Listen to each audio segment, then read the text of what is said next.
भाति विधानस्य धर्मिकस्य तदा खग ऊर्ध्वचिद्रेण गच्छन्ति प्राणास्तस्य सुखेन हि.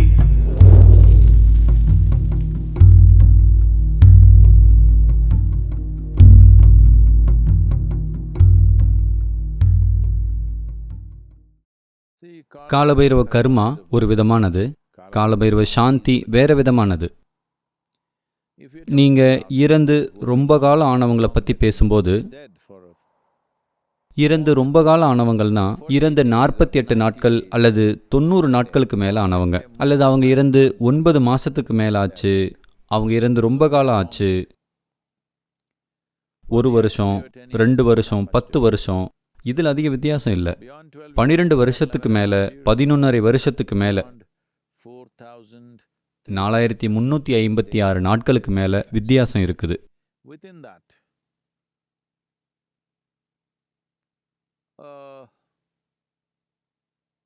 அதுக்குள்ள ஒருத்தர் இறந்திருந்தா பிரச்சனை இதுதான். ஒருத்தர் இதை புரிஞ்சுக்கணும். சமூக ரீதியா நமக்கு மரணம் அப்படிங்கிறது மரணம்தான். அவங்க எப்படி இருந்தாங்கங்கிறது ஒரு பொருட்டு இல்லை. அவர் இல்லாம போயிட்டாரு, நமக்கு இங்கிருந்து இவ்வளவுதான் தெரியும். ஆனா மரணம் எல்லோருக்கும் ஒரே மாதிரி இருக்கிறது இல்லை. வாழ்க்கை எப்படி எல்லோருக்கும் ஒரே மாதிரி இல்லையோ அப்படித்தான் பல லட்சம் குழந்தைகள் தினமும் பிறக்கிறாங்க. எல்லோரும் வாழ்க்கையை ஒரே மாதிரி வாழ்றாங்களா? அதே மாதிரி தினமும் லட்சக்கணக்கான மக்கள் இறக்குறாங்க, பல்லாயிரம் மக்கள் தினமும் இறக்குறாங்க.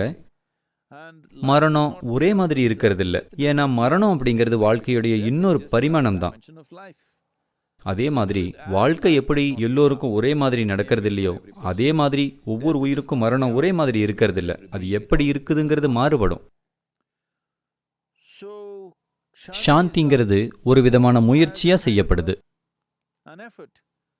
ஏதாவது உதவி தேவைப்பட்டா அதை நம்முடைய மூதாதையர்களுக்கு, நம்முடைய முன்னோர்களுக்கு, நம்முடைய பாட்டனார்களுக்கு, தாய் தந்தையருக்கு அல்லது யாரா இருந்தாலும் நம்ம செய்ய விரும்புகிறோம்.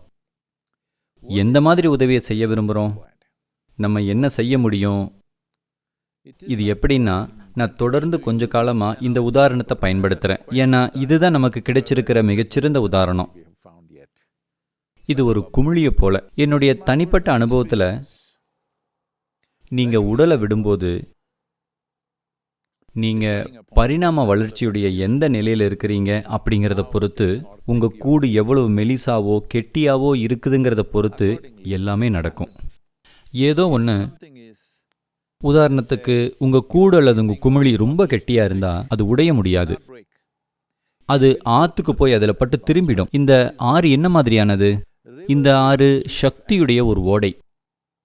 இந்த சக்தி வாழ்வும் இல்லை, மரணமும் இல்லை, முற்றிலும் மாறுபட்ட ஒரு சக்தி. அதை குறிக்கிறதுக்கு வார்த்தைகள் இல்லாததால இது உங்களை காப்பாத்துற சக்தி, உங்களை கரைக்கிற சக்தி அப்படின்னு சொல்லலாம். இது இந்திய பாரம்பரியத்தில் வைத்தரணி அப்படின்னு அழைக்கப்படுது. வைத்தரணி அப்படின்னா அது காப்பாத்துது, உங்களை நல்லபடியாக காப்பாற்றக்கூடியது. அப்போ எதை காப்பாத்துது? இது பொருள் நிலையில ஓடுற ஆறு இல்லை, இது உருவகமா வெளிப்படுத்தப்படுது. ஆனா சக்தியுடைய ஒரு ஓடை இருக்குது.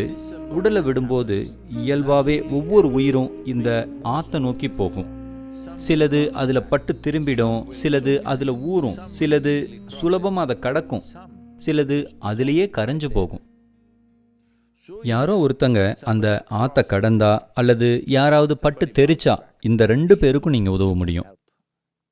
அவங்க பட்டு திரும்பி இருந்தா அல்லது அவங்க இன்னும் அந்த ஆத்தை கடக்கலைன்னா, நம்ம பட்டு திரும்பி இருக்கிறாங்கன்னு சொல்ல வேண்டாம், அவங்க இன்னும் அந்த ஆத்தை கடக்கலை. இப்போ நீங்க காலபைரவ கர்மா செய்யணும். இப்போ அவங்க கடந்திருக்கலாம், உங்களுக்கு உறுதியா தெரியாது, அவங்க ஆத்தை கடந்திருக்கலாம். ஆனாலும் அவங்க கூடு கெட்டியா இருக்கிறதாலையும் அவங்க மனப்பான்மையாலையும் அவங்க அதை கசப்பான விதத்தில் எதிர்கொள்ள வாய்ப்பு இருக்குது. நீங்க கொஞ்சம் இனிமையான தன்மை கொண்டு வர விரும்புறீங்க, அவங்களுக்கு கொஞ்சம் சாந்தி கொண்டு வர விரும்புறீங்க. அதனால நீங்க அந்த அபத்தத்துடைய ஒரு அடுக்கை எடுத்துட பார்க்கறீங்க. கொஞ்சம் கசப்பான தன்மை போக வாய்ப்பு இருக்குது, அப்போ இனிப்பான தன்மை நடக்கலாம். நீங்க எடுக்கிற முயற்சி இவ்வளவுதான். அவங்க ஏற்கனவே இனிமையா இருந்தா அப்பவும் நீங்க இன்னொரு அடுக்கை எடுத்து அவங்கள சுத்தமா இல்லாம போக செய்ய விரும்புறீங்க.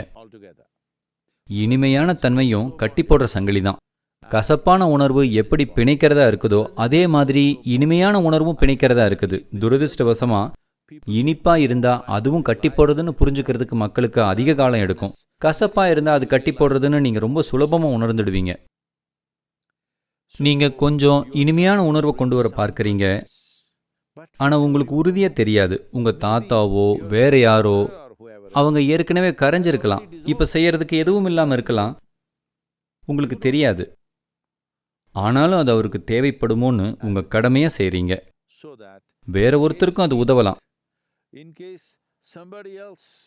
இது நீங்க இந்த வேலையை செஞ்சா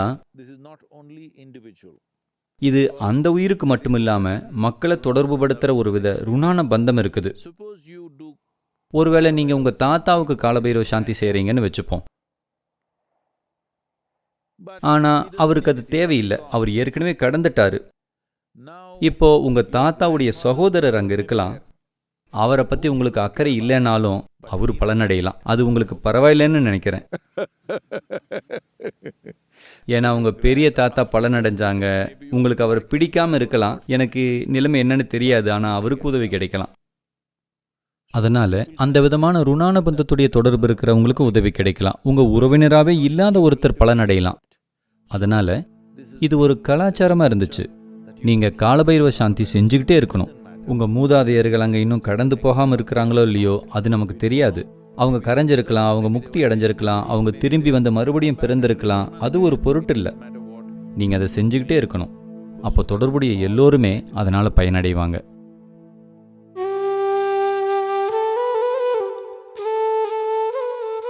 பித்ருபக்ஷா அப்படின்னா, பித்ரு அப்படின்னா உங்க அப்பாவையும் தாத்தாவையும் மட்டும் இது குறிக்கல. நம்ம இங்க இருக்கிறதுக்கு ஆதாரமா இருக்கிற எல்லோருமே நம்ம பித்ரு தான்.